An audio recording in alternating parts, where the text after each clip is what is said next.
In Season 6, Episode 15 of The Curse of Oak Island, the Fellowship of the Dig conducts a dye test in an effort to locate the entrance to the supposed Smith's Cove flood tunnel.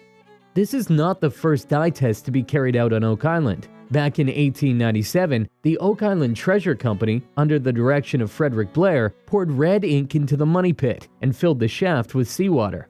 The company men hoped the water they pumped into the shaft would backwash the flood system, pushing the red dye back along the flood tunnel and into the ocean, where it would mark the entrance to the flood tunnel. Sure enough, the red dye showed up in the water at Smith's Cove. To the treasure hunter's horror, however, the dye also appeared in the water at several locations along the island's South Shore Cove. It seemed as if the company had discovered a second flood tunnel, which would come to be known as the South Shore Cove Flood Tunnel.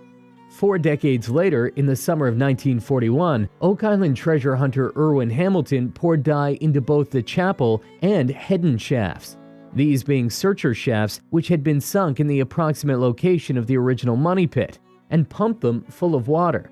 The dye appeared on the southern shore of the island, indicating that the South Shore Flood Tunnel was still functional. That the dye failed to appear at Smith's Cove seemed to suggest that previous efforts to block the flood tunnel were successful.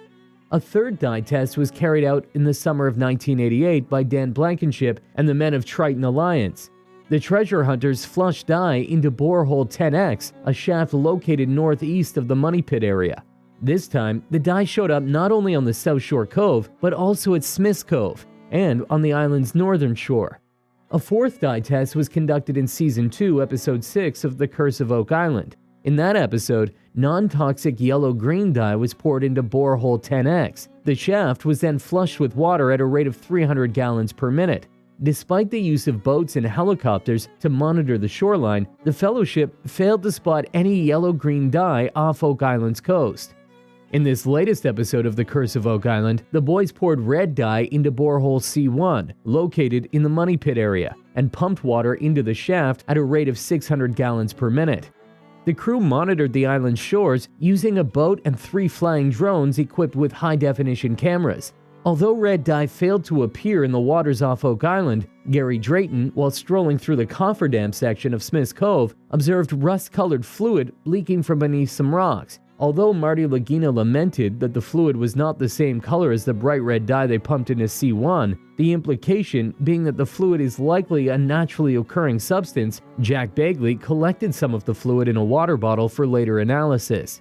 At the end of the episode, Jack Bagley and Paul Troutman compared the fluorescence of the substance from Smith's Cove with that of the red dye using a fluorometer. The two liquids appeared to have similar luminosity, suggesting that borehole C1 is indeed connected with Smith's Cove via some sort of subterranean channel.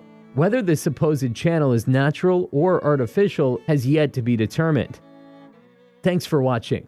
If you've enjoyed this video and would like to learn more about Season 6, Episode 15 of The Curse of Oak Island, please check out the link in the description.